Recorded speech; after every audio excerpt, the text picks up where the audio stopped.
You say I talk anyhow on TV. I can talk anyhow because I am that I am. It's at my back. He says I should say it. And I don't fear anybody. I only fear who sent me. Because my life is not even in my hands. So it's in the hands of the one that gives life. So if you think I'm going to fear you, get out! A nation can never grow if the leaders are greedy. They'll put ethnicity in it. They'll put religion in it. But these things are deeper than ethnicity and religion. Because they need you to be confused about the dimensioning of this system. Hello, wonderful followers and subscribers of Holy Ghost Son. I hope this video finds you well. Please, if today is your first time coming across my video, I want to welcome you especially to the platform that tell you undiluted truth. And I want to say a big thank you to you for stopping by to watch. Guys, after watching this video, you will not have any option than to love the person of Rufai Oseni. This guy has, he has, enlisted the problem of Nigeria, where we are coming from, where we are now, and the solution. This video is heavy, is deep. If you mean well for Nigeria, please like and share this video now. If you are tired of the current situation of Nigeria, please like and share this video. Share it as much as you can. All the platform you belong, or to all Nigeria see this video. Thanks and God bless you. Let's watch it now. Able to create an impact in society. All the accolades does not belong to me, and it will be foolhardy of me to take it. Ladies and gentlemen, I invite you to the King of Kings, the Lord of Lords, the Lion in the tribe of Judah, the Lily of the Valley, the Rose of Sharon, the one who cannot be changed, the one who cannot be subsumed, the one who cannot be quenched, the one who cannot be stood up. Yorubas call him Agbanilagbaton. My Igbo call him Aguna Chemba. He's the real Odogu. He's the real Igwe. The one that saves my life every day. The only one I have. People ask me, Rufai, do you have one Babalawo somewhere? I have Baba Agbanilagbaton. And I tell them I've never entered any Babalawo's house to go and leak anything, that the one who is my protection, I give all the glory to. So ladies and gentlemen, if your hands are not too busy, I want you to do something radical for him. Scream! Jump! Because he deserves all the glory. Come on! Do something wild for him. We don't know how great he is. Hey. Listen, if you think where you are is by your power, it's a reflection of your direct stupidity. Please, just yada, wave your hands to him. Wave your hands to him. I know no other body. I know no other person. It's the Lord of Lords I know. And that's why I give him all the glory. So during the elections, when they harass me, they don't know my defender is the King of Kings. You say I talk anyhow on TV. I can talk anyhow because I am that I am. It's at my back. He says I should say it. And I don't fear anybody. I only fear who sent me. Because my life is not even in my hands. So it's in the hands of the one that gives life. So if you think I'm going to fear you, get out! Please be seated. So people ask me, where do my courage comes from? My courage comes from he that bred life into me. And I said that boldly because we have a society where people say their courage is with God, but they still go and lick something in the end and say, Baba, give me this to lick. And they call it Bendel Insurance. Yes. In fact, they give it a very funny name. They say, So they say fortification. So you tell them to put their shirt in public, all sorts of marks. That's not your protection. Our protection is in God. So it is not what you sprinkle in front of your business or your office that makes customers come. It is your good nature and your attitude backed up with God that will make the customers come. A lot of you, they've given you all sorts of things in dry gin and you put in the shop. It doesn't make anybody come. What makes people come? Good nature. 1, 2, backed up by the grace of God. I like the Yoruba Bible that says, the grace of God make it rich and added no sorrow. So please depend on the grace of God. I'm really excited to be in the house today. God bless you. And for me, it's a homecoming because this is the injunction God had given me many years ago. About 20 years when I started media, God said, Rufai, I am sending you as an apostle in the marketplace of media. So you are not the conventional journalist. And that's why I say I speak for national development because I have an assignment. I don't come on television to talk because I have to do work and pay my bills. No. I'm an apostle in the media space to be able to change the media space for Christ. And that's the cornerstone of my conviction. So for every time I cannot speak in tandem with what is the truth and reality and for the downtrodden, then I have not failed myself, I have failed God. And that's why we are different. Not everybody apostles in the media space. For me, media is not my career, it's a ministry. There's a difference. That's why when on radio in Lagos, you might have heard me on Inspiration FM for about 10 years running. I've been doing Impact on Sundays where I help a lot of people. Anybody ever heard that? Good, from Inspiration FM days. So I co-founded a radio station recently also called Voice of the People in Lagos and in Abuja. And since then, we've still been impacting people. So if it was about a career path and earning money, I know where to go and earn money. But because life is more important than anything, and you see, we have a nation that have a complete disrespect for life. That's why we are where we are today. That's why because of votes, some people came to scatter you in Okota, beat people up. We saw it, we said it, they threatened us, but we keep telling them the truth. We are not going to stop telling them the truth. So it's people that don't respect life. They think they can hurt life for elections. They say they want your votes, but they kill you to get your votes. They don't respect you. They don't. And that's the country we've built. And this across the political class. And some of these people even claim they are Christians. So you see, being a Christian is not by mounting it.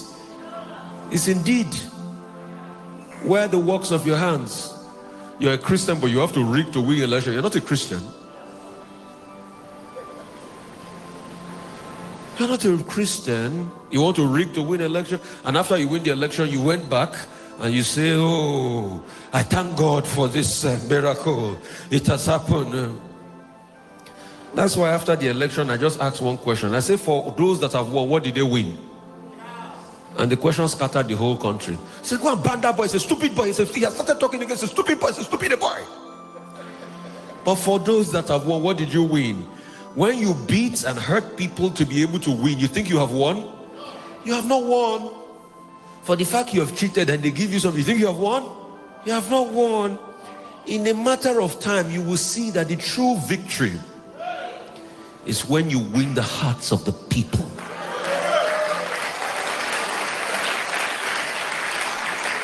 So when you win the fear of the people and you say people are afraid of you, you think you have won? I'm going to be talking about something called the genesis of distortion. And please, big kudos to Reverend Sam. He's a great man. Please, appreciate him. Appreciate Odudubariba himself. Oh, my brother, Mr. Malaki, God bless you. I remember, you see, Mr. Malaki is a great man. I remember the early days of Arise. It was the people we used to call to analyze issues. I remember them. You see, I've learned so much in life. Success does not freak me. When I got to Arise in 2019, nobody was watching Arise. We'll call some guests to book them. They will not come. People like Mr. Malaki will come. But guess what? The same people we used to call, that they don't used to come. When Arise became popular, they started calling me. Me too, I didn't pick their call. Because you know why? The Bible says, do not despise the days of humble beginnings. We're building something that was going to resonate. But you know, life, people are always accustomed to what is big. I always love to be the underdog. You know why? Because I believe the biggest room in the world is the room for improvements. So I am not there yet. The greatest curse anybody can curse you, say you have arrived. I've not arrived though. I'm still bringing bird out of my pocket. I titled it, I said the genesis of distortion. The reason why Nigeria it is today is because there's a genesis to the distortion. It didn't start today. And I'll take you back to some key dates. I'll take you back to the year 1914. The year 1914 was the year they amalgamated the Northern and the Southern Protectorate. But before then, the British had first amalgamated the Southern Protectorate. Because you see, when they came, they met us fighting ourselves. Prior to that time, we have fought the Kiriji and the Jalomi wars. So in the South, for instance, when the British came, the only thing they had to do was just to unite the warring factions. Because the Ijeshakiti Parakpo were fighting deep, the Oyo people and all of that. So we're fighting and we have made a lot of slaves. Most of the people that went from the Kiriji and Jalomi wars were those that went as slaves to Latin America. Those are the people that came back as what we call the Agudaos. These are the likes of the Darochas. So that's why you see that Lagos Island is filled with a lot of Brazilian architecture. They even celebrate Fanti Festival. In fact, we eat frijon in Christmas. Frijon is not native to us. It's Portuguese food. So those were the cultures they brought back. But how did we get those cultures? Because we were fighting. So they said the kingdom of God suffered violence.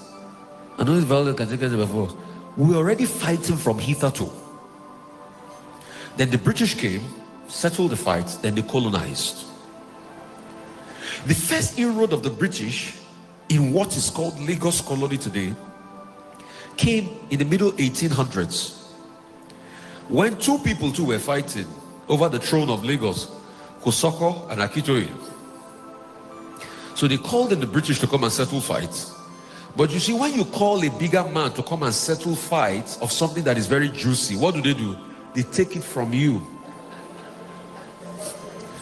So when Akitoye went aboard a ship called the HMS Prometheus on the Lagos Marina here, and he said, the British said, we don't know what you're talking about. Sign this edict that you will cede Lagos to us.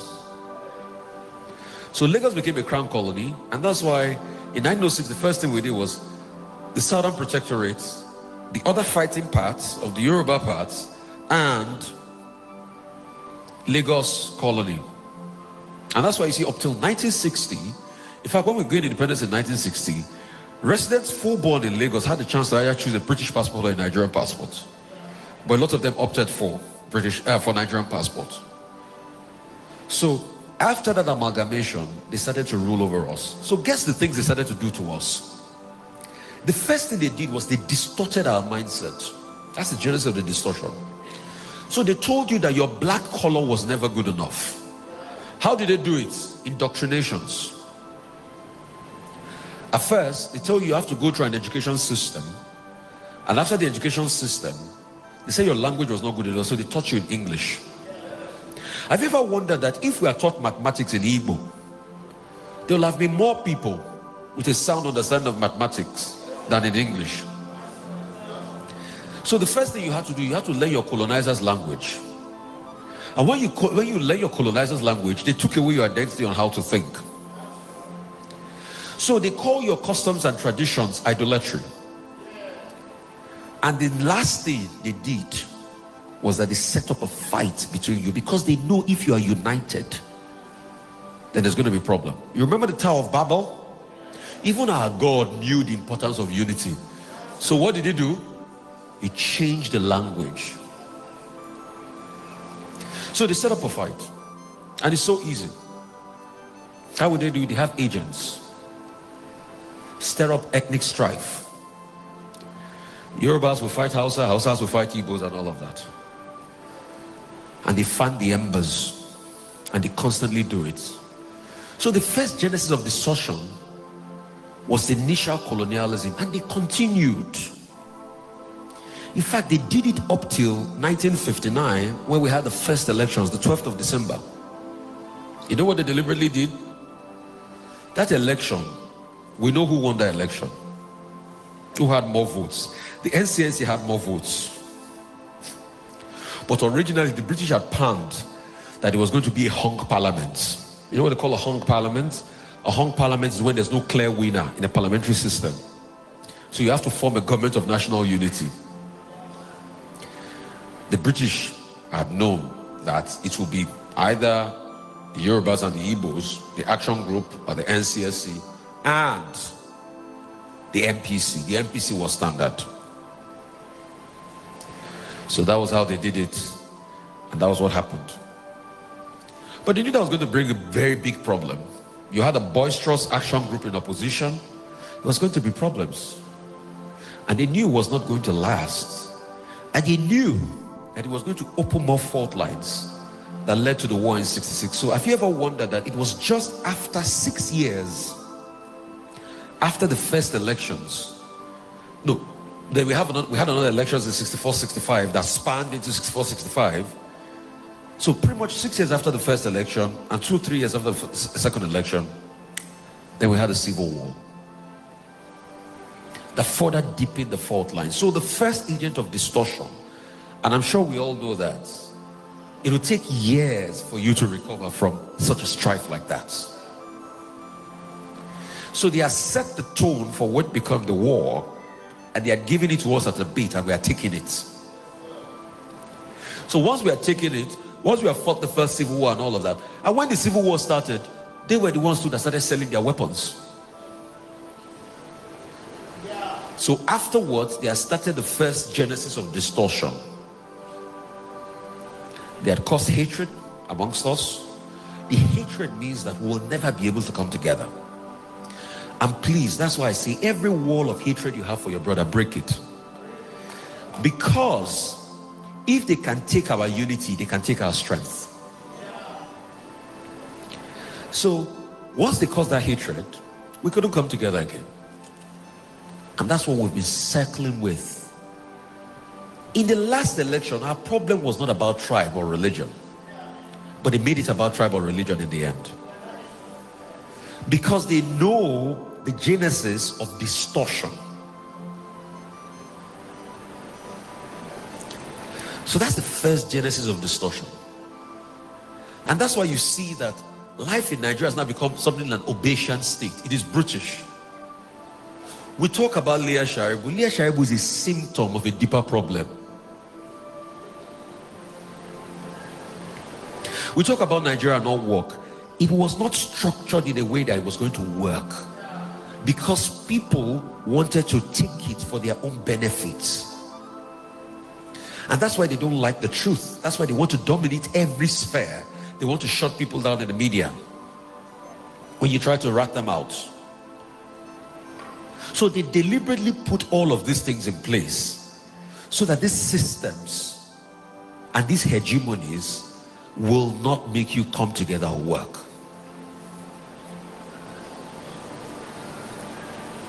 You think all of a sudden Boko Haram just started? It's also part of a grand system.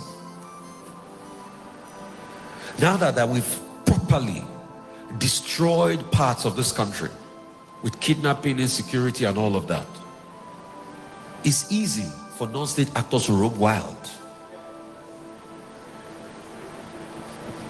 So there was a genesis to the national distortion, and they knew what they were doing.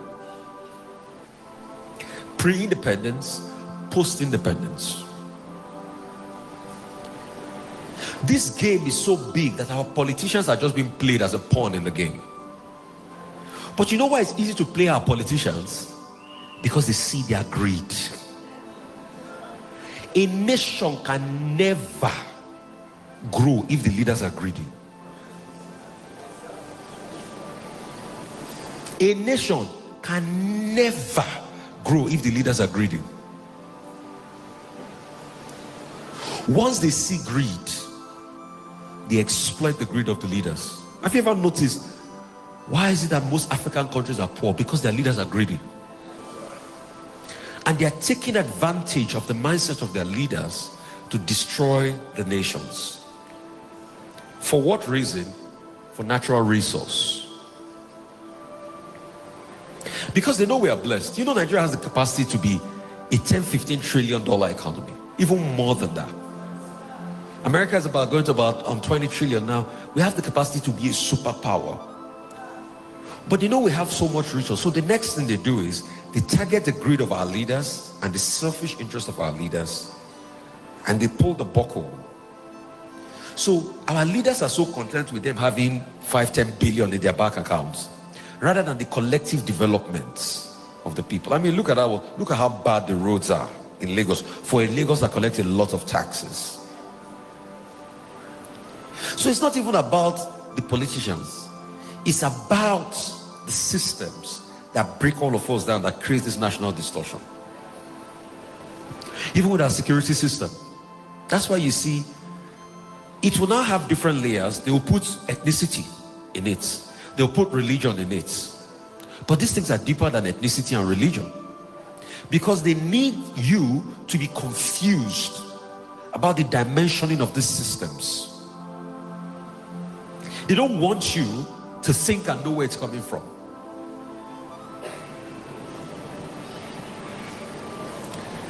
So the truth is, you can't grow beyond the system that is fraudulent. That's why you see the way we are today with the Naira.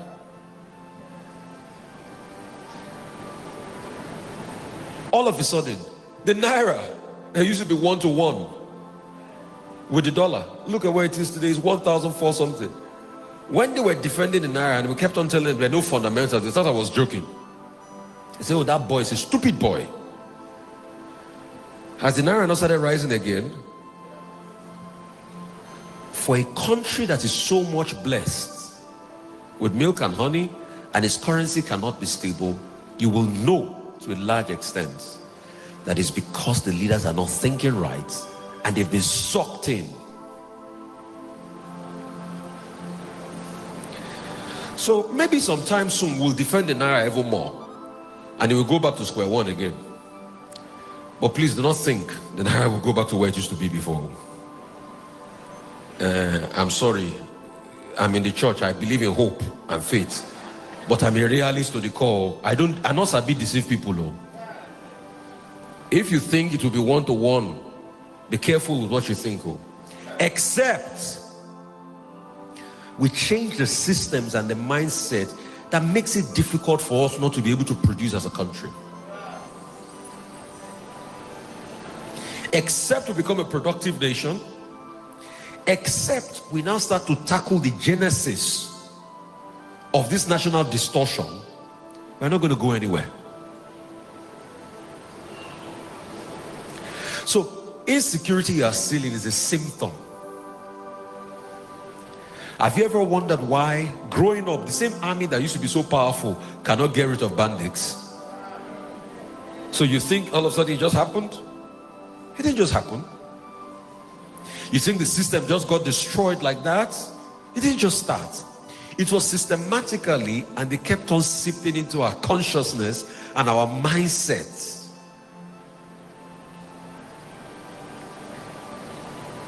And that's why you see it's getting more difficult by the day. But you see, in all of this, for those that have facts and know the Lord, their feet shall be firm on the ground. But the thing is, it's not about just having facts and knowing the Lord. So what are you doing about it in your space? Are you part of the national greed? Because the world has enough to meet human need, not human greed. So we have a leadership that wants to meet their greed and meet our need. It can never be possible. That's why you see how much trillion, 26.7 trillion budgets. It's not going to go far. You know why? There's so much greed. A lot of people want to eat. Egunje.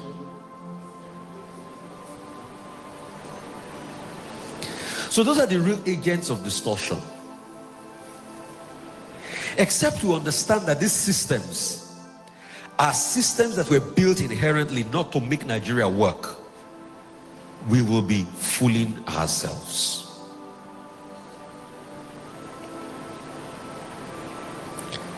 And people like Leah Sharibu and other people that have been caught in the crossfire of Nigeria are just victims in all of this. They're just symptoms. The issues are deeper. In the last 10 years, have you seen real progress? It keeps decelerating. Have you ever wondered why? Because there are no fundamentals. All we have is little successes that people amplify, but it doesn't make it true. What 50 naira could buy 10 years ago, can it buy today again? We say we have gas, we are flaring gas, but we can't buy gas in our own country without having an exorbitant fee. We produce electricity, but it's not enough. Despite the fact that they don't give you power, they now come and say band A. And you're not even getting the band. The electricity agency is like bandits.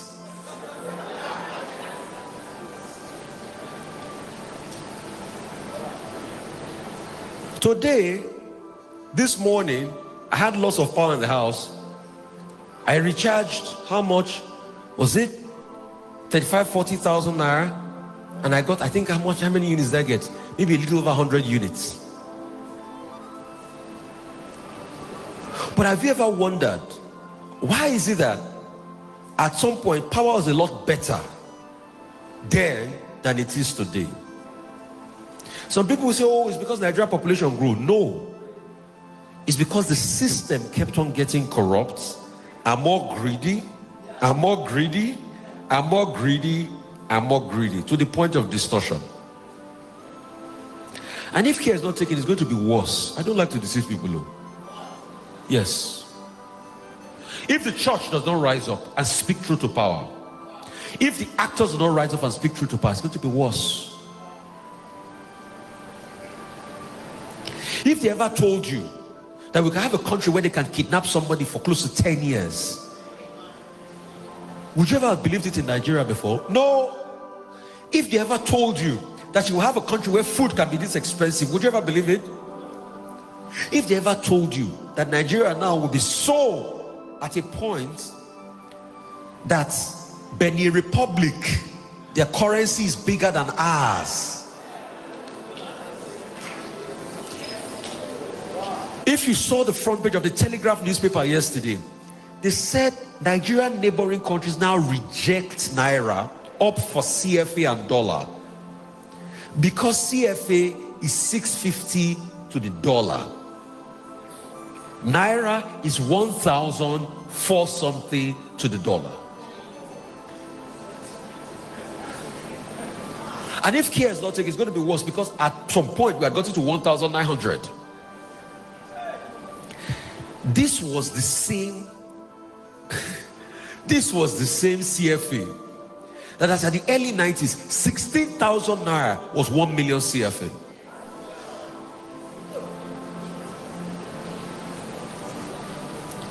So the ingredients of national distortion, and in all of this, the political class still wants to grab power. So the ingredients of national distortion is greed. But the funny thing is, what I'm most scared about is the greed of the people. Because you see, all of these unscrupulous politicians, they have agents. Some of them will have agents in this place, isn't it? But because, and I'm going to talk to you today, because of what you want to benefit, you see the truth and you look away. You don't know you're doing yourself. Because if this country is good, it's going to be good for all of us. If this country is not good, it's not going to be good for all of us. Are you happy the way it is that as a city as big as Lagos, we don't have pipe-borne running water? When last can you open your tap and say this is government running water? And for you to still do borehole, they are going to charge you for doing borehole. But guess what? I had a friend that was telling me, I said, 1992, when he moved into his house on Molly Estate, there was pipe-borne running water that came into his house, and they said, connect to government water. So how did the situation become deplorable over the years? So these are the agents of national distortion, and that's why I say insecurity is just part of them. The same north that people used to love to drive to in the past, very lovely roads that your car will even break down, you will sleep on the road, are places that you can't go again because of greed and national strife. But let me tell you, they will look for all sorts of things to cloud it. They will call it, oh, it's because of tribalism and everything. That's why you, the people, need to be united. Yoruba, for an Igbo man, the Yoruba brother is not your problem. For a Yoruba man, an Igbo man is not your problem. For an Hausa man, and a Bibio man is not your problem. The thieving political class are your problems. Because of their own greed, and they don't want you to thrive and move further. And because it's always been a fight between the masses and the bourgeoisies. That was what the British too did during the colonial days. They will always build systems of exploitation from you. They will levy you, they will tax you. Number one system of them is taxes. Now they want to collect what tax from you? Cyber security taxes. Has your earning increased? So, and that's the mindset of a few continue to get richer, while a lot of people continue to get poorer. Real quickly, how do we break these agents of national distortion? Number one, unity. We must unite across every cultural bound, because our real problems are the perpetrators of evil, not your brother from another tribe. And that's why today I come here on behalf of Nigeria. Anybody that's been caught in any tribal debacle or war, please apologize, let's forgive. For this last election, please let's forgive.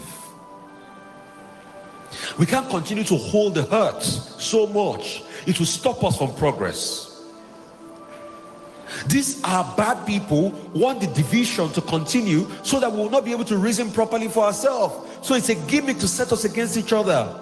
You are not my brother. You are not my problem, my brother. You are not my problem, my sister.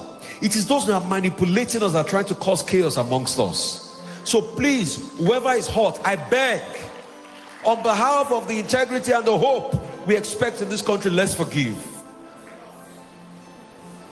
Secondly, we need to teach our children. You know, I'm always very happy when I see babies. You know, when I see babies, you know what it reminds me? God has not given up on the world. In fact, when I see babies, I say, at least rapture is not coming anytime soon. Because God is still throwing people here. So he has not quit on us. Then parenting, we need to teach our children. Parents, we are not teaching our children enough. Because of the vicissitudes of life, you want to earn, you want to do this. We are neglecting the family. The reason for this problem in Nigeria is that the family structure is dead. We now have a society where people bring things to the house. Parents don't check any longer. Parents don't ask questions. We have Yahoo Boys Mothers Association, and they're proud of it. We need to go back to the home. We need to go back to when parents talk to their children. How many parents still eat dinner with their children? Do you know what the dining table means? It means the bonding table. Please stop allowing your children to go and eat in the room and eat in different places. All of you talk, see them, even if you're not saying, look them in the eyes. Dine with them. There are so many things they will tell you over food that they will never tell you when you call them to the room. We are losing that generation. Another thing, we need to hold our politicians accountable. And that's why I say kudos to you, sir. Please, a big round of applause for Reverend. A big round of applause for Reverend. As a church is set up an advocacy group, most churches will not try it. Build a country where accountability can be the order of the day. Nigeria is a beautiful country and it will never waste away in the name of Jesus. But let me tell you, apart from saying amen, you need to walk, because the forces that want it to waste away are so more than the forces here that are saying amen. Great lofty height will attain to build a nation where peace and justice shall reign. O God of creation, direct our noble cause. Guard our leaders' rights. Help our youth the truth to know.